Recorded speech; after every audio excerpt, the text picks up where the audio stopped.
Day 84, Jerry Garcia.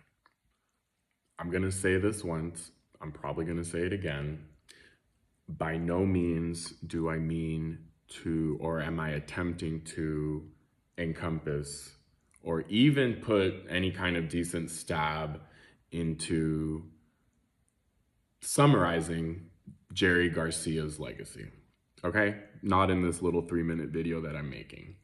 So let me just get that out of the way before all the deadheads start coming for me. I actually think it's pretty cool that Jerry and I actually grew up in the same neighborhood. So Jerry Garcia was born right here, San Francisco, California.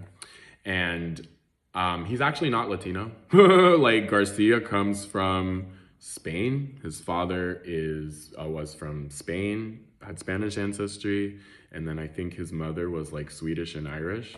So anyway, I want to get that misconception out of the way. I did not find any evidence that shows that Garcia was Latino, but lived on Harrington Street in the Excelsior, which is right off of Mission, which even though people who don't know San Francisco and don't know the Excelsior might say is a rougher neighborhood, as somebody who grew up in the Excelsior, that's actually, yeah. There's a lot more action there because it's right off of Mission Street, but calm down. And again, I can speak to that. I only grew up in that exact same neighborhood. So Jerry Garcia co-founded the Grateful Dead, and his mother owned a bar in San Francisco. And after his father died, I believe she bought out the owner, and then she ran the bar herself entirely. And Jerry went to elementary school at Monroe, which is right there on Persia Street in San Francisco, went to middle school at James Denman, even went to Balboa up until the 10th grade. So these are all schools that I would have attended if San Francisco didn't have this weird rule where they send people, again, that's not what this video is about. But I know Garcia is very, very loved, okay? I'm not denying that. And I started to get a sense of that when I started to run the Haight-Ashbury tour. And of course, we're gonna go by the Grateful Dead house, which by the way, is where their 67 drug bust happened. And I didn't realize that like the Grateful Dead, they were really used as pawns, as they were like made examples during the war on drugs.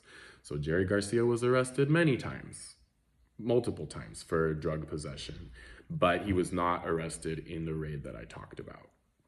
So anyway, Jerry Garcia had diabetes. His health was not the best. He struggled with weight. He struggled with various addictions, and he passed away of a heart attack a few days after entering rehab. He was really young, was like, I think 53 years old is what I heard, or what I researched. And something like 25,000 people attended his memorial in Golden Gate Park. I know that they split half of his ashes. They scattered them in the San Francisco Bay, and then the other half they actually left in the Ganges River in India after a lunar eclipse, which I remember that set of circumstances as being kind of, I don't know, auspicious, special. Last but certainly not least, the other thing that I think is pretty cool that I don't think very many people, or maybe it's just me, is that I didn't realize that Ben & Jerry's Cherry Garcia flavor, yes, of course that is named after Jerry Garcia. I didn't realize that's actually the first ice cream flavor worldwide or in the United States to be named after a musician, which is pretty cool. Love me some Cherry Garcia. Anyway, that is literally a little bit about the life of Jerry Garcia. Please come and take my hippie Haight-Ashbury and true crime tour, and we'll talk more about the Grateful Dead, etc.